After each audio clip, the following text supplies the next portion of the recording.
जब यह कथा सूत जी ने सुनाई तो सौनक जी महाराज 6 प्रश्न पूछते हैं सूत जी से। 6 प्रश्न पूछते हैं। कौन कौन से प्रश्न है? पहला प्रश्न पूछा सौनक जी ने कि महाराज मानव का परम धर्म क्या है? हम सबका परम धर्म क्या है? परिक्रमा लगाना परम धर्म है, मंदिर जाना परम धर्म है, करोड़ों की संपत्ति का दान करना हमारा धर्म है। आखिर धर्म की परिभाषा क्या है? मनुष्यों के लिए सबसे बड़ा धर्म क्या है? कृपया करके हमें ये बताइए। पहला प्रश्न किया। दूसरा प्रश्न किया कि महाराज हमें ये बताओ कि जब हम मंदिर जाते हैं तो मंदिर में दुर्गा जी बैठी हैं, भगवान नारायण बैठे हैं, शंकर जी बैठे हैं, हनुमान जी बैठे हैं, गणेश जी बैठे हैं और लड्डू लिए हम एक। लड्डू हमारे पास एक है, बैठे 5 देवता हैं। तो अब हम इनको भोग कैसे लगाएं? क्या थोड़ा थोड़ा तोड़ के 5 को खिलाएं या एक को खिला दे तो काम चल जाएगा? कृपया करके हमें ये बताइए। हमारी समझ में नहीं आता कि हम भोग लगाएं तो लगाएं किसको? इसमें हमारे मन में भ्रम रहता है। हम ये सोचते हैं कि ऐसा ना हो दुर्गा जी को भोग लगाएं तो शंकर जी नाराज हो जाएं, और यदि शंकर जी को भोग लगाएं तो कन्हैया नाराज हो जाए, और यदि कन्हैया को भोग लगाएं तो हनुमान जी नाराज हो जाए। हमें ये डर लगता है। महाराज ये बताओ कि किसको भोग लगाएं, किसको मनाएं हम? भाई एक को खिलाएंगे तो अपन को लगता है कि 5 नाराज हो जाते। ईमानदारी बात है, इतने जन बैठे हैं मंदिर में, जैसे 3-4 देवता बैठे हो तो अपन एक को खवा दो तो जो लगता कि सुनो जी नाराज हो जाएंगे। है ऐसी बात कि नहीं? अब अपने बिहार जी के मंदिर में बिहार जी बैठे, शंकर जी बैठे, हनुमान जी बैठे। अब कोई यदि बिहार जी को खिला देवे तो को जा लगे सुनो के हनुमान जी शंकर जी नाराज हो जाए, रात में उधर लेके मार भी आ जाए। है ऐसा कि नहीं? तो महाराज हमें ये बताओ कि हमारा मन में भ्रम आता, आप क्या करें हम? दूसरा प्रश्न हमारा ये है। और तीसरा प्रश्न हमारा ये है कि भगवान का नाम है अजन्मा। भगवान का क्या नाम? अजन्मा। भगवान का जन्म नहीं होता, इसलिए उनका नाम है अजन्मा। वेद भी कहते हैं भगवान अजन्मा है, जो कभी जन्म नहीं लेता। तो फिर श्री कृष्ण राम किसके पुत्र हैं? जब भगवान जन्म नहीं लेते तो राम कृष्ण किसके पुत्र हैं? वेद कह रहा है अजन्मा है, फिर राम कृष्ण कौन है? हमें कृपया करके ये बताइए। चौथा प्रश्न क्या किया? चौथा प्रश्न किया कि महाराज ये बताओ भगवान के अवतार कितने हुए? भगवान ने जो अवतार लिए हैं कितने लिए हैं? कोई कहता है 10 अवतार हुए हैं, कोई कहता है भगवान के 24 अवतार हुए हैं, और कोई कहता है हरि अनंत हरि कथानंत भगवान के अनंत अवतार हैं। तो प्रभु हमें ये बताओ कि इनमें से असली अवतार हैं कितने भगवान के? चौथा प्रश्न हमारा ये है। पांचवा प्रश्न क्या है? पांचवा प्रश्न बोले ये है कि वक्ता वो श्रेष्ठ नहीं जो छोटी बात को बड़ी करके कहे, बड़ी बात को छोटी करके कहे, माने गागर में सागर भरने वाला। वक्ता वो श्रेष्ठ नहीं है और श्रोता वो श्रेष्ठ नहीं है महाराज। अब इतने सारे शास्त्र हैं, 6 शास्त्र हैं, 4 वेद हैं, 17 पुराण हैं। अब इन सबको यदि वक्ता सुनाने लग जाए तो श्रोता की तो नींद नहीं लग जाएगा, श्रोता तो सो ही जाए।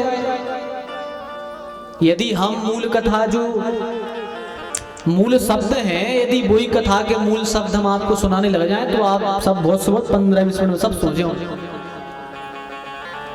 इतने क्लिष्ट शब्द हैं भागवत की भी समझ में नहीं आ रहे, ऊपर से जो आप सबकी। तो सौनक जी कह रहे हैं महाराज इतने वेद शास्त्र यदि सुनावे पंडित जी बैठ जाए, ठीक है पंडित जी को काम है सुनावो। सुबह तो हम कह 3 घंटा का दिन भर सुनाते रहे, पर भाई दुनियादारी भी तो लगी है सुनने वालों की, उनको भी तो धंधो पानी लगो है। यदि वे कथा ही सुनने बैठ जाए तो उनके घर में खुआ है को, रोटी को लिया है, सब्जी को दे है, कमा के को लिया है, यदि वे कथा ही सुनने बैठ जाए तो। अतः साधोत्र यस्सारम समुद्धृत्य मनीषया। सो महाराज हमें तो आप इन सब जितने ग्रंथ हैं इन सबको सार बता दो कि सबको सार का है। अब जैसे आपको आम खाने हुए आम खाने हो। अब आम खाने से बोले क्या करे, कोई ने कही एक काम करो, पहले गुठली ले आओ आम की, वो को जमीन में लगाओ, जमीन में लगा के फिर उसमें पानी डालो, पानी डालो उसको तरह से पेड़ बने है, पेड़ बने तो की रक्षा करो। 5-10 साल बाद जब वो पेड़ बड़ो हुई है सो में आम लग है, आम पक है, फिर तुम खाइगो। सब शास्त्र सुनने को अर्थ तो ऐसा ही है कि पहले गुठली ले आओ, पेड़ों लगाओ, फिर आम खाओ। तो सुगनक जी कह रहे हमें तो आप सीधो आम दे दो, पेड़ लगा दे, वो सल ले रहे ने गुठली ले आवे की सल रहे ने पेड़ लगावे की ने होगी रक्षा करवे की, तुम तो आम दे दो हम वो पी लाएं।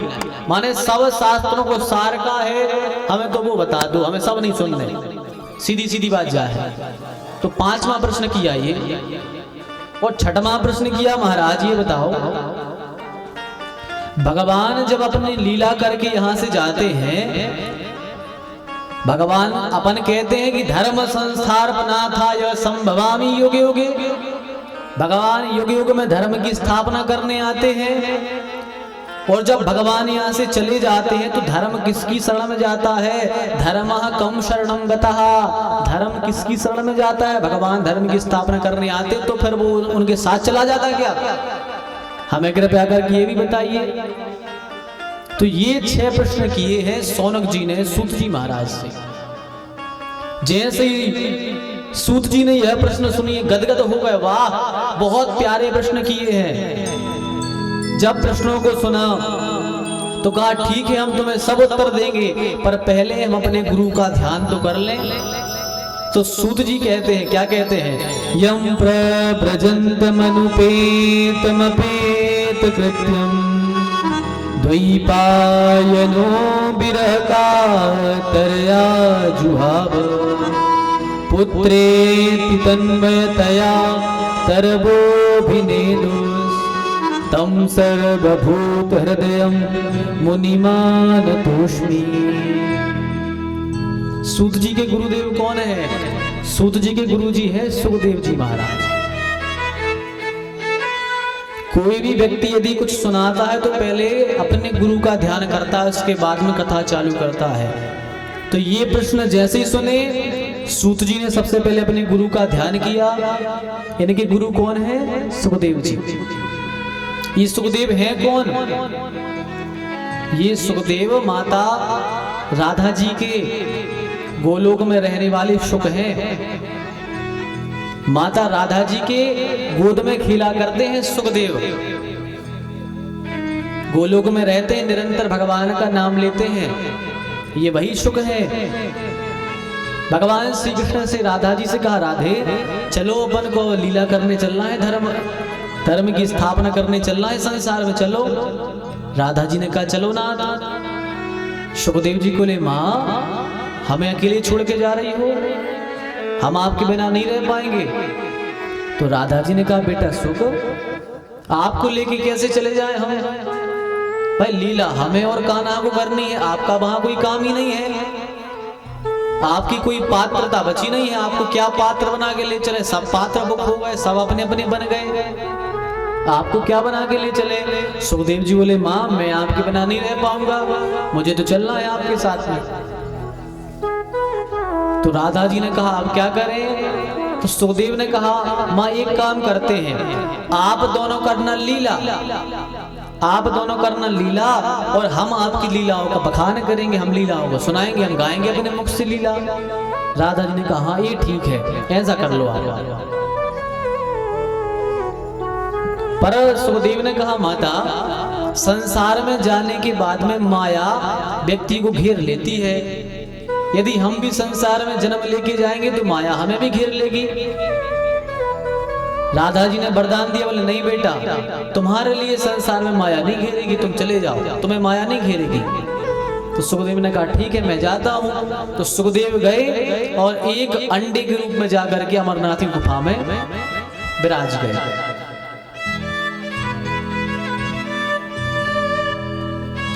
अच्छा सुखदेव जी का प्राकट्य कैसे हुआ? सुखदेव जी का प्राकट्य ऐसे हुआ, एक दिन नारद जी पहुंच गए भोले बाबा के यहाँ कैलाश। कैलाश पहुंचे, भोले बाबा थे नहीं, माता पार्वती विराजी थी। तो माता पार्वती विराजी थी, नारद जी पहुंचे, बाहर खड़े थे। माता पार्वती ने कहा नारद बेटा अंदर आ जाओ। नारद जी ने कहा नहीं नहीं हम अंदर नहीं आते, हम तो अभी बाहर से जाएंगे। बोले अंदर आ जाओ, अंदर आने में क्या बात है, बड़े दिन में दिख रहे हो। नारद ने कहा माता क्या बताएं, आजकल हमने